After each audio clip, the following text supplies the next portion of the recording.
اچھا بھائی صاحب، ایک سوال بھی بہت ریپیٹڈلی آیا ہے کہ جو ہماری ڈے ٹو ڈے پریورٹیز ہیں ان میں معاشی مسائل جو ہیں وہ ان کو اچانک بدل دیتے ہیں یا وہ بہت بڑا امتحان ہوتے ہیں. ان سے کیسے نپٹا جائے جو فائنینشیل ایشوز ہیں؟ عروج و زوال میں معیشت کا تو بڑا دخل ہوتا ہے. میں بھی اسی معاشرے میں زندہ ہوں، آپ بھی اسی میں ہیں. مگر اگر آپ ٹاپ پرائرٹی کا خیال کریں گے تو ایک لازمی عنصر اس میں یہ ہوگا، ہم کسی ایسے خدا کی پرستش نہیں کر رہے جو مفروضوں میں ہے. وہ اگر فرضی خدا ہوتا تو ہم کہتے کہ ہماری معیشت کا کوئی حل نہیں ہے. فرض کیجئے خدا کہتا ہے من ذا الذی یقرض اللہ قرضا حسنا فیضاعف له اضعافا کثیرا، کہ جو اللہ کو قرض دے گا ہم اس کے قرض کو بڑھا کے دگنا کر کے اسے لوٹا دیں. فرض کریے اللہ کو کہتا ہے واللہ یقبض ویبسط من یشاء، اللہ ہی رزق کو کشادہ کرتا ہے، اللہ ہی تنگ کرتا ہے.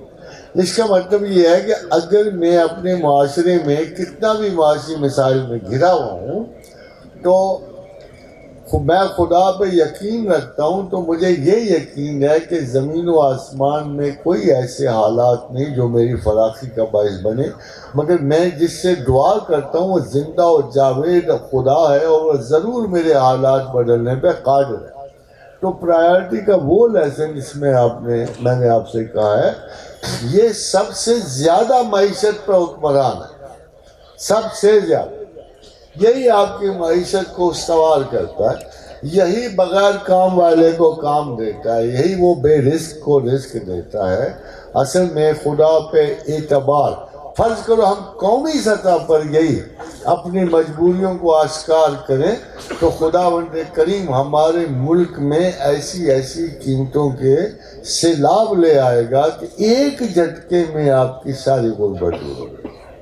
اور یقین ایسا ہے، ہمارے ملک میں یقیناً ایسے ذرائع موجود ہیں. سوال یہ کہ ہم ان تک پہنچ کیوں نہیں رہے؟ سوال یہ ہے کہ ہم آپس میں لڑتے جھگڑتے ان تک کیوں نہیں پہنچ؟ سوال یہ ہے کہ ہمارے جو ٹیکس کلیکشنز کیوں نہیں پراپر ہو؟ تو اگر جس جگہ بھی آپ دیکھو گے یہ اسی میں اس پرائرٹی کی تنقیص ہے.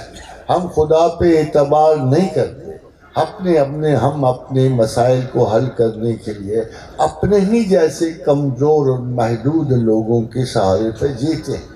اس لیے ہمارا برا حال ہے. یہ ملک نہیں خدا کے بغیر چل سکتا. میں آپ کو سیدھی سی بات دوں، اس ملک کے آبا و اجداد نے صرف ایک نعرے پہ لیا ہے، ایک نعرے کہ پاکستان کا مطلب کیا؟ لا الہ الا اللہ. اب یہ کمٹمنٹ ہے، اسی کی بنیاد پہ اللہ نے آپ کو پاکستان دیا ہے.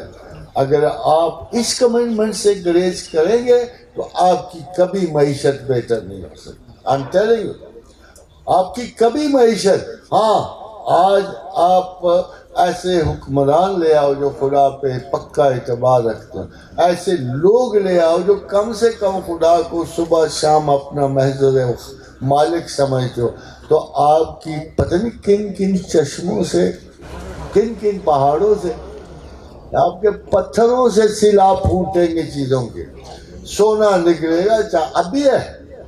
ابھی ہے مگر یہ ہماری بدقسمتی ہے، ہم خدا سے بدنیتی برت رہے ہیں اور باقی سب سے نیک نیت ہے. ہمیں اپنی نیتوں کو بدلنا ہوگا، ہمیں اپنے خیال کو بدلنا، ہمیں اپنی کمٹمنٹ کا احساس کرنا پڑے. اگر کسی اور قوم کو خدا بھی نہیں پتہ نا تو پاکستانیوں کو ضرور پتہ ہے کہ جب سے یہ خدا کے سے پرے ہوئے، جب سے انہوں نے انسانوں پہ بھروسہ کرنا سیکھا، جب سے روٹی کپڑا اور مکان کا لالچ کیا ہے، جب سے 50 لاکھ مکانوں کا لالچ کیا ہے، جب سے بڑے بڑے دعوے آئے ہیں، تب سے یہ پریشان ہے. دعا کرو ہمارے حکمرانوں کو کم سے کم چیزوں کا شوق پڑے، ایک دم سے اتنے بڑے بڑے 1 کروڑ جاب کا شوق نہ پڑے. 50 لاکھ مکہ 5 لاکھ کر دو نا یار، کیا فرق پڑتا ہے؟ مگر یہ بڑے بڑے دعوے بغیر سوچے سمجھے بڑے بڑے معیار قائم کرنا اور نہ خود اس پہ پورا اترنا، نہ کسی کو پورا اترنے کی ہمت ہے. دس از دی پرابلم ہے. I think they should behave sensibly, calculatively, اور قوم کو خواب دیکھنے کی بجائے اصولی تعلیم دیں. بھائی ہم اتنے جو ہیں یہ کچھ کر سکتے ہیں. اب مجھے بتا شخص مجھے کہتا ہے ہم 50 لاکھ مکان بنا لیں گے, اور میں کہتا ہوں یار 70 سال میں صرف 2 کروڑ پاکستان میں بنے گھر. 2 کروڑ 70 سال میں. اب بتاؤ آپ 4 سال میں 50 لاکھ کیسے بنا رہے؟ بے تکی باتیں نہیں نا کرنی. اتنا جوش و خروش نہیں پیدا کرنا چاہیے. عوام کا اور ہمارے لیڈروں کا تعلق سچ بولنے کا نہیں, ایکسائٹمنٹس کا. I want them to work. I want them to succeed. I pray to God کہ they must succeed. مگر ان دعوی سے نہیں کوئی چیزیں پلٹ سکتی. پہلے بھی یہی کرتے رہے. اگر یہی رجحان رہے تو پاکستان میں صرف ایک ہی تھا. میں آپ کو ابھی سے بتا رہا ہوں کہ میرا یقین ہے کہ Pakistan is drifting from a general democracy to presidential democracy. میں یہ دیکھ رہا ہوں کیونکہ ہمارے سسٹم ہی نہیں چینج ہوئے.